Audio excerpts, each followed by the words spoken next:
Well, I thought it was sharp, you know. Had a lot of penalties. I didn't like that.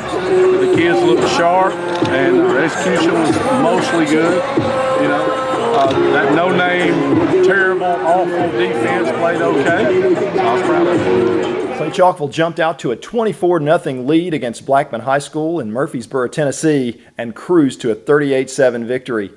Allen, Clay looks very tough. Well, they are. They're a good football team. They've won 16 straight games going back to last year.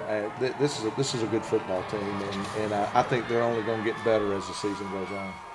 And this number just jumped out at me. Blackman ran 41 plays for 171 yards, and they only got 5 first downs. Clay ran 62 plays and gained 560 yards.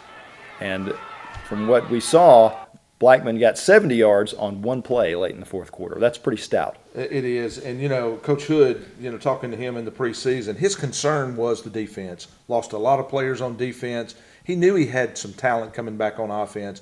He was concerned about the defense, but I think they answered some of those concerns Friday night. The defense stepped up big. Take away that big play, I mean, they had about 100 yards for 4.5 quarters. And I love the quote from Coach Hood, that no-name, terrible, awful defense played okay, so I was proud of him. Yeah, he's too humble sometimes. That's a good bunch of guys, and he's got a good defense. Now on the offensive side, Ty Pigram again was on point, 17 for 27 for 297, 2 touchdowns. Yeah, he's the real deal.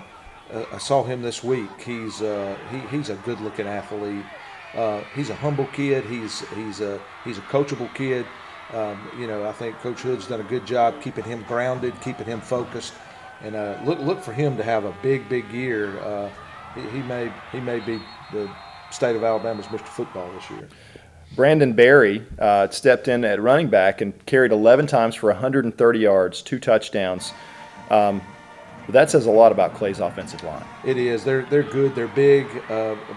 Brandon did a good job running the ball. You knew Clay-Chalkville could throw the ball. You knew with Pigram, you knew with the core receivers they had, they could throw the ball around. What was the you really didn't know is what kind of running game they would have, and that was answered with Brandon Berry. Clay's on the road again next week. They travel up to take on Minor. Any thoughts on this one, Alan? Well, you know, Minor is always scrappy, and when you go there, you know, they're always tough. They're always physical. And it'll be a challenge, but again, they're going to have to be really good to play with this Clay-Chalkville team. When we come back, we're going to talk about Pinson Valley and their big victory against Hartselle.